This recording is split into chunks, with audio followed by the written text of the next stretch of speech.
يالله يالله يالله يا أخي قوم جميع مرض سكري يالله يالله يالله يا أخي قوم جميع. Donc je dois parler de la place de la chirurgie métabolique chez le diabétique de type 2.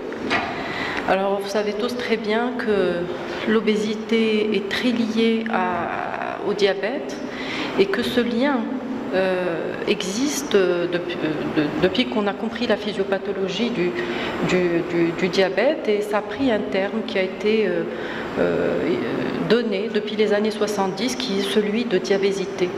Donc l'obésité cause le diabète. Et la nouvelle notion depuis ces dernières années où la chirurgie métabolique s'est développée est celle qu'en traitant l'obésité, en opérant les patients obèses, on arrive à une rémission du diabète. C'est une notion qui n'existait pas, qui n'était pas classique, puisqu'on disait que seulement les diabètes secondaires étaient réversibles ou pouvaient espérer une rémission. Alors pour aborder la place, ou plutôt les indications de la chirurgie de l'obésité chez le patient diabétique, je me suis dit qu'il fallait quand même faire un rappel physiopathologique de comment est-ce qu'en opérant un patient obèse, on peut espérer normaliser ses glycémies, faire un petit peu la lumière sur les principales études qui ont démontré cette rémission ou cette amélioration glycémique avant d'aborder à la lumière des guidelines et des recommandations des sociétés internationales la place des indications de la chirurgie proprement dite. Je rappelle très brièvement, parce que ce n'est pas le but, le type de méthode ou procédure chirurgicale, l'anneau gastrique qui réduit la taille de l'estomac mais sans entraîner une malabsorption, la sleeve gastrectomie qui est de loin la plus pratiquée actuellement de par sa facilité et la réduction des complications post-opératoires, qui est celle qu'on fait le plus dans le centre chez nous, la gastric bypass qui est à la fois malabsorptive et restrictive, et que, comme vous le voyez, va entraîner une malabsorption de par l'exclusion d'une anse intestinale, et puis la dérivation biliopancréatique qui n'est plus pratiquement réalisée, qui est assez complexe. Alors comment est-ce que, en opérant un patient obèse diabétique, on le guérit du diabète? La première hypothèse, parce qu'il y a des hypothèses, et la première est celle de la perte de poids, qui paraît logique, puisque nous savons très bien que lorsqu'on opère un patient qui bénéficie de la chirurgie bariatrique, eh bien, il perd beaucoup de kilos et très rapidement. Alors est-ce que c'est suffisant? Est-ce que cette perte pondérale à elle seule suffit à obtenir ce résultat-là? On va voir. En tout cas, ça c'est un exemple d'une des patientes qu'on suit dans notre centre, qui a été opérée, et 12 mois après, comme vous pouvez le voir, elle a déjà perdu 33% du poids initial. Donc c'est une perte très importante et qui est précoce. Regardez, déjà à 1 mois, elle avait quand même déjà pas mal perdu. Donc la perte de poids, elle est rapide, précoce, elle est soutenue, et je peux vous dire qu'elle a continué à perdre, cette dame, et qu'on est avec elle au stade de chirurgie de la silhouette. Oui, ça c'est une méta-analyse qui regarde le pourcentage de perte de poids en fonction des données des études observationnelles ou essais cliniques randomisés, et en encadré, ce sont les patients, c'est le groupe des diabétiques. Donc vous pouvez constater qu'après la chirurgie bariatrique, la perte de poids, elle est très significativement, elle est significativement plus importante qu'en suivant un traitement conventionnel de l'obésité. Donc ça c'est évident, opérer un malade diabétique ou non diabétique lui fait perdre beaucoup plus de poids qu'en le suivant sur le plan médico-psychologique, quel que soit le degré d'accompagnement ou de soutien qu'on peut lui fournir. Alors la question est celle-là: est-ce qu'en opérant un malade, en lui faisant perdre du poids, on arrive à régler facilement son diabète? Il ne faut pas oublier qu'avant de l'opérer, En étant diabétique, la composante physiopathologique ou la double composante est celle de l'insulinorésistance et l'insulinopénie, ça c'est évident, et qu'après, en réduisant le poids, comme on vient de le voir, on va réduire l'insulinorésistance, certainement, mais l'insulinopénie est encore là. Comment se fait-il que, du fait que de la persistance de l'insulinopénie, pourrait-on espérer la disparition, comme on l'observe et comme nous le disent les études de ce diabète-là? Donc, peut-être qu'il y a des facteurs hormonaux qui vont stimuler l'insulinosécrétion ou qui vont faire que le diabète ne sera plus là. Parmi ces hypothèses hormonales, la plus importante et celle qui se tient le plus, c'est celle des incrétines. Et dans cet article, qui met le doigt sur le rôle de l'intestin comme étant un organe clé de régulation et de résolution du diabète, il nous explique comment est-ce que, après une chirurgie gastrique par bypass, on peut résolver ce problème tout simplement par la stimulation du GLP-1 ou du GIP suite à l'accumulation ou l'arrivée rapide des aliments au niveau de l'anse iléale. Cette théorie hormonale, Hindgut Hypothesis, qui est relative à la partie terminale de l'intestin,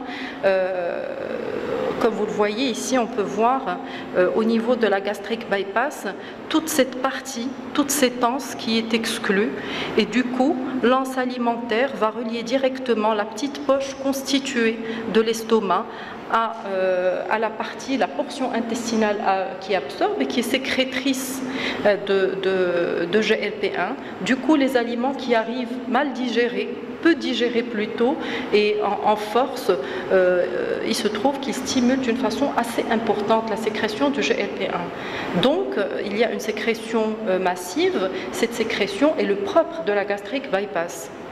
Parce que, comme on l'a vu dans la sleeve gastrectomie, il n'y a pas de malabsorption, l'anatomie intestinale est respectée. Donc on peut dire maintenant qu'avec une chirurgie de type gastrique bypass, on peut arriver à stimuler d'une façon intéressante les hormones incrétines. Cette étude le démontre bien, elle est faite chez des patientes obèses diabétiques opérées. Et ce que vous voyez là, c'est le pic de GLP-1 qui est à 15 jours du post-opératoire. Donc le pic se restaure et il se restaure d'une façon précoce. Voilà. Et là, c'est le niveau de la glycémie qui baisse, et ça, c'est l'insulinémie qui baisse aussi, qui témoigne d'une réduction de l'insulinorésistance. Donc, après la chirurgie par gastrique bypass, le processus opératoire, la technique fait que le GLP-1 est sécrété d'une façon plus intéressante, précoce, et peut-être que c'est ça qui va stimuler la sécrétion insulinique, en tout cas chez les diabétiques dont la sécrétion ou dont la masse cellulaire bêta permet cette sécrétion insulinique. Pas mal d'hormones aussi sont impliquées dans ces hypothèses de régulation glycémique. La gréline, qui est une hormone qui est sécrétée au niveau phindique, au niveau intestinal. Et ici, dans la sleeve gastrectomie, il se trouve que la réduction, je vous rappelle le rôle de la gréline, c'est une hormone qui est orexigène, qui stimule l'appétit. Quand on opère un patient par gastrique bypass, il y a une réduction de la gréline parce qu'on a l'exclusion du fundus, mais quand on fait la sleeve, la réduction de la gréline est beaucoup plus importante, elle peut arriver jusqu'à 70%, et du coup, il y a un manque de cette hormone orexigène et une réduction donc, qui peut être favorable au niveau glycémique. Et donc, vous concevez qu'en fonction de la technique chirurgicale, gastrique bypass, les incrétines, sleeve gastrectomie, la gréline, etc., je n'ai donné que des exemples parce qu'il y a plein d'autres hormones qui sont incriminées dans la régulation glycémique. C'est un article très intéressant qui parle du ménage à trois. Donc le ménage à trois, ils disent que la chirurgie bariatrique, par un processus assez complexe, va stimuler les acides biliaires puisqu'il y a une perturbation de l'anatomie intestinale, gastrique, ces acides biliaires qui vont modifier la flore intestinale, donc le microbiote, cette modification de la flore intestinale sera à même d'améliorer la sensibilité à l'insuline. Donc regardez, il y a l'intestin qui vient sous toutes ses formes, par ses sécrétions hormonales, par ses germes, etc. Alors je vous rappelle juste que le microbiote est très important, qu'il intervient dans la régulation de pas mal chez nous d'éléments, donc la régulation métabolique, énergétique, glycémique, lipidique, et qu'il est incriminé lorsque le mode de vie est malsain dans la genèse du diabète et dans la genèse de l'obésité. Maintenant, ce qui est proposé comme hypothèse, c'est qu'en modifiant, en opérant un patient par une méthode chirurgicale, on va provoquer une modification favorable de cette flore intestinale qui va être à même de réguler sa glycémie. Et donc ce schéma est assez récapitule tout ce que je viens de dire. Donc les modifications au niveau de la gréline. Je n'ai pas parlé des autres hormones, vous voyez qu'il y a pas mal d'éléments qui interviennent. Nous avons le GLP-1, le microbiote qui est modifié. Alors, pour résumer cette première partie, la perte pondérale est essentielle pour normaliser la glycémie parce qu'elle réduit l'insulinorésistance, mais nous avons l'intervention de pas mal d'hormones intestinales essentiellement. Il y a aussi le microbiote et la flore intestinale qui sont modifiés donc pour être à même de normaliser les glycémies. Alors, quelles sont les études qui ont mis la lumière sur cette rémission glycémique? Et d'abord, quand est-ce qu'on dit que le diabète est guéri? On parle de rémission en fait complète seulement lorsque les glycémies sont normalisées une année après l'intervention sans avoir besoin ou recours aux médicaments. C'est là où vraiment la rémission est complète. Et on parle de rémission prolongée lorsque cet état de normoglycémie qui ne nous permet plus de classer le patient comme étant un diabétique se prolonge au-delà de 5 ans. L'IDF en 2011 avait sorti un certain nombre de critères, elle aussi, en disant que lorsque l'HbA1c était inférieur à 6%, qu'il n'y avait pas d'hypoglycémie, je pense qu'ils font référence au dumping syndrome et à la nésidioblastose. Et par contre, lorsque l'hémoglobine glyquée n'est réduite que de 20%, vous voyez en bas, on ne peut pas parler de rémission complète. Cette étude assez intéressante nous montre bien que l'hémoglobine glyquée est significativement réduite par gastric bypass, encore mieux par diversion biliopancréatique, mais comme je vous ai dit, c'est une technique très compliquée qui ne se fait pas beaucoup, et donc là on est moins de 7%. Alors que la thérapie médicale pour la prise en charge de l'obésité chez le patient diabétique de type 2 va évidemment normaliser l'hémoglobine glyquée ou la faire approcher des objectifs, mais sans être dans des valeurs de normoglycémie. Alors, ici on voit, c'est une méta-analyse et vous pouvez voir, ça c'est plusieurs études, le nombre de malades opérés par gastric bypass qui est très intéressant. Et ici, nous avons très précocement la rémission ou l'amélioration significative du diabète, que ce soit par gastric bypass ou en bas par dérivation biliopancréatique. Donc, après l'intervention chirurgicale, chez un patient obèse diabétique, et ça c'est un constat qu'on fait même au service, même si notre série n'est que symbolique, nous remarquons la normalisation très rapide des chiffres glycémiques. Alors là, c'est une étude suédoise très intéressante qui va suivre 15 ans les malades. Et on constate ici, vous voyez bien qu'en bleu, il s'agit du groupe contrôle suivi par règles diététiques basiques et en jaune en bas, suivi chirurgical.